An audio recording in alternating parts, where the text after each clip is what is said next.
Halo para pecinta film, selamat datang di konten Storyline. Tiba di film ketiganya, kali ini akan bercerita bagaimana Katie dan Christy saat masih kecil. Sebagaimana yang kita tahu di film pertama dan kedua, Katie dan Christy sering mengalami hal-hal mistis sejak kecil. Bagaimana ceritanya? Dan apa kira-kira penyebabnya? Sebelum masuk ke film, boleh bantu support channel ini dengan subscribe dan share agar channel ini bisa lebih berkembang lagi ya. Para pecinta film, inilah Paranormal Activity 3. Scene dibuka menunjukkan ke momen di mana Christy dan keluarganya masih dalam masa-masa merenovasi rumah barunya di tahun 2005, yang mana Christy di sini masih mengandung anak lelakinya yang bernama Hunter di dalam perutnya. Artinya, ini lagi-lagi prequel dari film keduanya ya. Katie yang berada di sini memberikan Christy kotak dus yang berisi kaset-kaset rekaman di mana ini Katie dapatkan ketika neneknya meninggal saat Katie dan Christy masih kecil. Jadi, Katie menyimpan kaset sebanyak ini dan sekarang diberikan kepada Christy. Nah, kita loncat ke momen di mana rumah Christy tiba-tiba berantakan hebat. Namun tak ada barang yang hilang selain kalung pemberian Katie untuk Christy. Ternyata di basement juga hilang sekotak dus pemberian Katie. Sebenarnya bagaimana isi dari kaset-kaset rekaman tersebut? Dan isinya adalah scene berpindah ke 3 September 1988, di mana hari itu adalah hari ulang tahunnya Katie yang masih kecil. Di sini ada Christy yang masih kecil dan juga Katie yang masih kecil. Ada juga Julie yang merupakan ibu dari Katie dan Christy. Lalu ada nenek Lois, neneknya Katie dan Christy. Dan ada juga Dennis, di mana Dennis ini lebih kayak calon ayah bagi Katie dan Christy, pacarnya Julie. Singkat cerita, acara ulang tahun Katie berlangsung meriah dengan banyak dihadiri teman-temannya. Nah, di sini Christy ceritanya punya teman khayalan yang bernama Toby, di mana teman khayalannya ini udah sejak lama dan selalu berkomunikasi dengan Christy. Tapi orang-orang lain tak menganggap Toby itu nyata.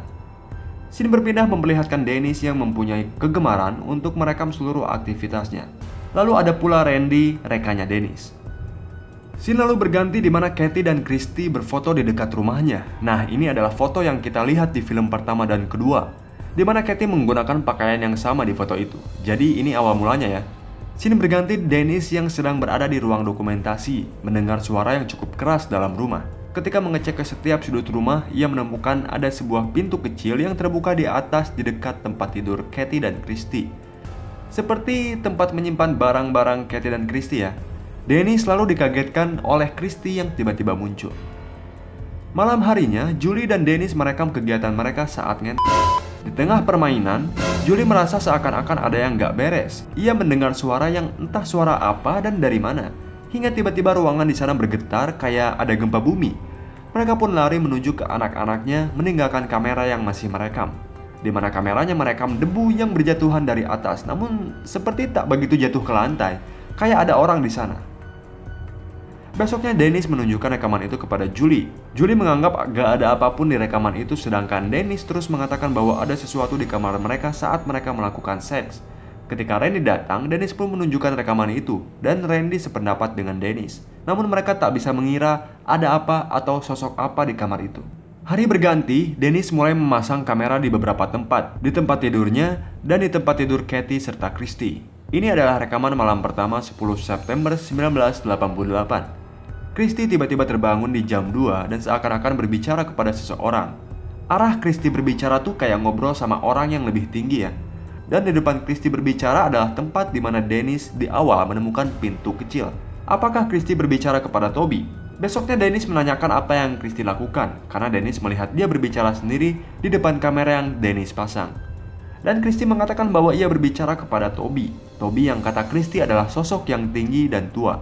Namun Christy di sini tidak mau mengatakan apa yang ia bicarakan dengan Toby, karena menurutnya dia akan mendapatkan masalah besar jika dia mengatakan kepada Dennis apa yang dibicarakannya bersama Toby.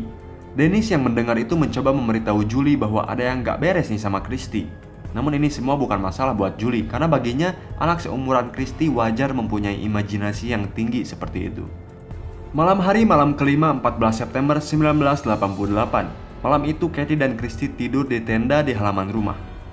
Lampu di luar kamar Julie tiba-tiba nyala dan mati dengan sendirinya, dibarengin dengan suara yang membangunkan Julie. Ia pun membangunkan Dennis karena Julie pikir itu suara anak-anak yang memasuki rumah. Dennis pun mengeceknya, namun Christy dan Katie gak ada di kamarnya, yang berarti masih di tenda dong. Julie dan Dennis pun memeriksa keluar dan ternyata emang Kathy dan Christy masih di tenda dan mereka tertidur. Esok harinya, siang hari, Nenek Lois mengunjungi Julie. Di sini Nenek Lois kayak kurang baik responnya kepada Dennis yang sering menggunakan kameranya untuk merekam aktivitas. Dan si nenek ini kayak ngetis soal anak laki-laki yang diinginkan Julie waktu dulu. Namun Julie mengatakan dia sudah cukup dengan kondisi keluarganya sekarang. Apa bener nih? Kalau si nenek ini ternyata adalah orang yang membuat perjanjian dengan setan dan harus menumbangkan anak laki-laki pertama dari garis keturunannya seperti yang udah dibahas di film kedua. Lanjut malam ke-7 16 September 1988. Dennis yang tertidur tiba-tiba merasakan sesuatu yang aneh. Ia keluar mengecek pada sekitar jam 3 dan ia menemukan lampu yang bergoyang dengan sendirinya, kipas yang menyala dengan sendirinya. Aktivitas ini cukup membuat Dennis keheranan. Esok paginya, Randy dan Dennis membuat sebuah alat agar kamera yang ia akan simpan di ruang tengah bisa merekam sekeliling rumahnya. Lanjut malam ke-8, 17 September 1988. Sekarang terdapat 3 kamera di rumah itu.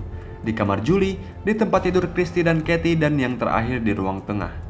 Pada jam 4 terlihat Christy yang bermain-main sendiri. Namun kembali lagi karena ia punya teman hayalan. Mungkin saat itu dia sedang bermain dengan Toby. Christy pun sempat masuk ke kamar ibunya lalu keluar lagi. Paginya karena Julie yang mengetahui semalam Christy ngapain aja, ia mencoba menanyakan kepada Christy soal Toby. Namun ya, lagi-lagi Christy nggak mau ngasih tahu apa yang dikatakan atau disuruh Toby kepada Christy. Dennis yang sudah curiga sejak awal, ia mencoba membaca beberapa buku tentang iblis atau roh gitu ya. Berpindah pada Kathy dan Christy, Kathy di sini mengajak Christy untuk bermain Bloody Mary, di mana permainan ini pernah sedikit dijelaskan oleh Randy. Ya, namanya anak-anak, mereka nggak tahu bahaya permainan ini mungkin ya. Mereka pun melakukannya di kamar mandi. Meski belum sempat melihat apa yang terjadi setelah bermain itu, Julie datang dan mengajak mereka untuk mendatangi neneknya yang baru datang, dengan meninggalkan kamera yang masih merekam. Lanjut malam ke-10, 19 September 1988. Julie terbangun di jam 1 dan ia tak bisa tidur. Ia akhirnya turun ke bawah untuk memakan cemilan. Kamera yang sekarang bisa berputar merekam seisi ruangan di sana mendapati lampu di dekat pintu masuk bergerak dengan sendirinya. Tiba-tiba terdengar suara ledakan di mana lampu tadi meledak dengan sendirinya, dan ini membangunkan semua orang di rumah. Siang harinya Dennis mencoba lagi berbicara kepada Christy mengenai Toby. Namun tetap Christy nggak mau berbicara apapun soal apa yang dikatakan Toby. Singkat cerita, Dennis pun pergi dan sekarang Kathy menggunakan kamera yang disimpan Dennis di sana. Dia mencoba merekam Christy sambil mengolok-ngoloknya mengenai Toby yang Kathy pikir pun Toby itu nggak nyata. Sampai Christy marah dan dia terus meyakinkan kalau Toby itu nyata. Dan ia menunjukkan kalau Toby ada di ruang kecil di sana. Kathy yang nggak percaya sambil memanggil-manggil Toby pun masuk ke ruangan itu. Tiba-tiba, pintu tertutup dengan keras sendirinya sampai terkunci. Kathy berteriak minta tolong, namun Christy hanya diam aja karena bukan dia yang ngelakuinya. Ibunya pun datang, pintu terbuka, dan ya dasar anak kecil lah, saling nuduh. Di sini Christy kena imbasnya aja, karena Kathy bersikeras bahwa dia telah dikunci sama Christy. Lalu mereka pun pergi ke bawah dan kamera merekam pintu tersebut bergerak dengan sendirinya. Malam harinya Julie dan Dennis memanggil Lisa, seorang wanita muda yang dipanggil untuk menjaga Christy dan Kathy karena malam itu Julie dan Dennis akan keluar rumah. Pada jam 9 sebelum anak-anak tertidur, Kathy meminta Lisa untuk memberikan cerita hantu kepada mereka. Hingga Lisa menggunakan kain putih berakting layaknya hantu kepada mereka. Nah, singkat cerita, anak-anak telah tertidur dan Lisa bisa bersantai di lantai bawah. Kamera mendapati kain putih tadi yang dipakai Lisa berada di depan pintu masuk di lantai bawah, selagi Lisa berada di dapur. Dan di dalam kain putih ini kayak ada orangnya gitu ya, persis kayak saat Lisa di atas menakut-nakuti Christy dan Kathy. Kamera yang bergerak menunjukkan kain tersebut yang hilang di depan pintu dan tiba-tiba berada di belakang Lisa. Namun sesuatu di dalamnya tiba-tiba menghilang. Lisa yang melihat kain tersebut pun mulai keheranan serta ketakutan. Mengetahui ada yang gak beres, ia pun membereskan kain itu mengembalikannya ke atas. Ketika di tempat tidur Kathy dan Christy, Lisa melihat ke arah ruangan kecil. Tiba-tiba terlihat seperti ada yang menarik bajunya. Ini membuat Lisa sangat ketakutan. Ia pun diam di dekat pintu di bawah menunggu Dennis dan Julie pulang. Dan saat Dennis dan Julie tiba, Lisa memberitahu bahwa anak-anak baik-baik aja dan tak ada hal lain. Ia pun langsung pergi gitu aja. Dennis menyadari kalau ada yang gak beres nih sama Lisa. Malam besoknya, malam ke-12, 21 September 1988, Christy lagi-lagi bermain di jam 4 pagi. Namun ini main-mainnya udah membahayakan banget. Siangnya Dennis menunjukkan rekaman saat Lisa mengalami keanehan di rumah itu kepada Randy. Randy pun terkejut dan ia sekarang mengetahui ada yang tidak beres di rumah itu. Malam ke-13, 22 September 1988, Christy terbangun di jam 2. Ia menuju kamar Julie dan Dennis. Namun Christy hanya berdiam di depan pintu menatap ke Julie dan Dennis yang sedang tertidur selama kurang lebih 2 jam. Lalu kembali lagi ke tempat tidurnya dan berbicara kepada Toby seakan-akan Christy marah sama Toby. Entah apa yang dibicarakan Toby kepada Christy.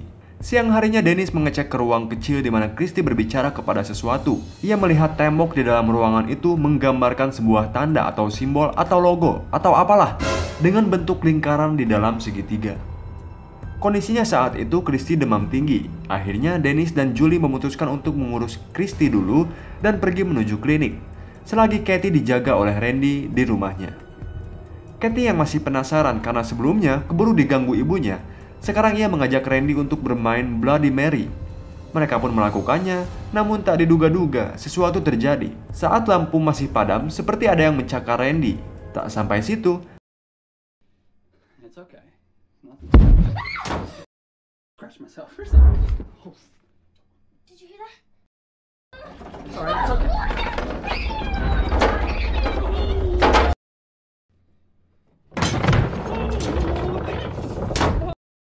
Nah, sepertinya permainan Bloody Mary ini memanggil Toby atau membuat Toby marah. Setelah kondisi dirasa aman, mereka keluar. Randy membereskan kekacauan tadi. Ketika Dennis pulang, Randy memutuskan untuk pergi dari rumah itu. Karena ya, ini udah nggak masuk akal banget buatnya. Dennis nggak bisa menghentikan Randy dan ia melihat kerekaman Randy bersama Katie. Di sebuah buku, Dennis menemukan foto yang sangat tua dengan orang-orang memakai simbol yang sama dengan apa yang ia temui di ruang kecil di dekat tempat tidur Christy dan Katie. Dennis menjelaskan kepada Julie mengenai orang-orang dengan simbol tersebut yang merupakan orang-orang yang membuat perjanjian dengan iblis dan akan mempersembahkan seorang putra untuk ditumbalkan kepada iblis. Ya, intinya apa yang Dennis katakan tuh sama dengan apa yang dikatakan Ellie di film Paranormal Activity 2. Selagi mereka memperdebatkan ini, karena Julie masih tidak yakin soal hal-hal mistis, di sisi lain, Katie yang sedang bermain dengan Christy seperti diganggu oleh Toby. Katie pun lari menuju ibunya dan menangis ketakutan. Malam ke-15, 23 September 1988, Julie tidur sendirian selagi Dennis melihat-lihat rekaman yang telah ia buat. Sementara itu, Katie mendapati gangguan.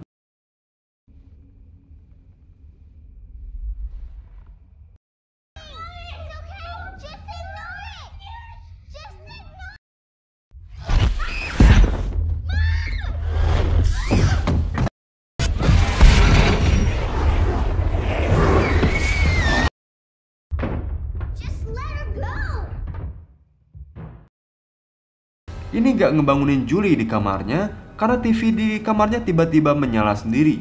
Dan Dennis yang masih menggunakan headphone tak mendengar apa yang terjadi di tempat Katie dan Christy. Siang harinya Julie menelpon Nenek Lois. Ia lalu teralihkan oleh ketukan pintu yang di luarnya gak ada siapa-siapa. Tiba-tiba saat dia kembali,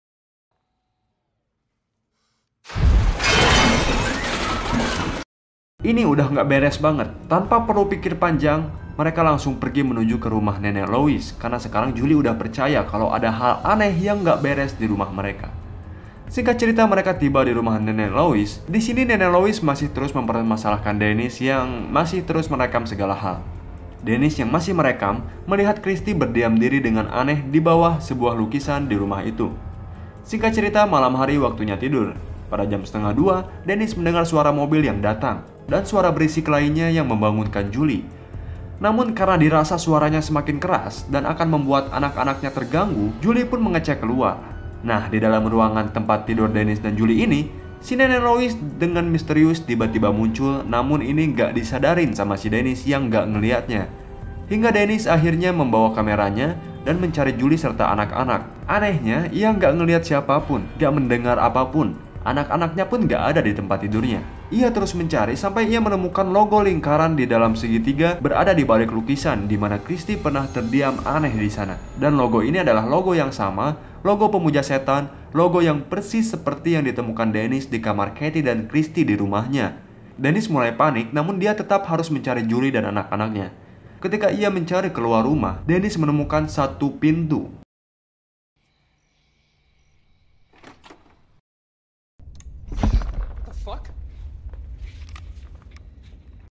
Di dalam, Dennis menemukan Julie terapung di atas tangga dan jatuh gitu aja. Ini Julie kayaknya udah dibunuh, entah sama siapa. Dennis pun melihat Christy dan ia langsung membawa Christy untuk bersembunyi di balik lemari. Karena Dennis pikir ini udah kacau banget, dia harus keluar dari sana. Saat dirasa udah aman, Dennis pun mencoba mencari jalan keluar. Namun karena ia melihat Katie, ia mencoba menghampiri Katie mengajaknya pergi sebelum dia keluar.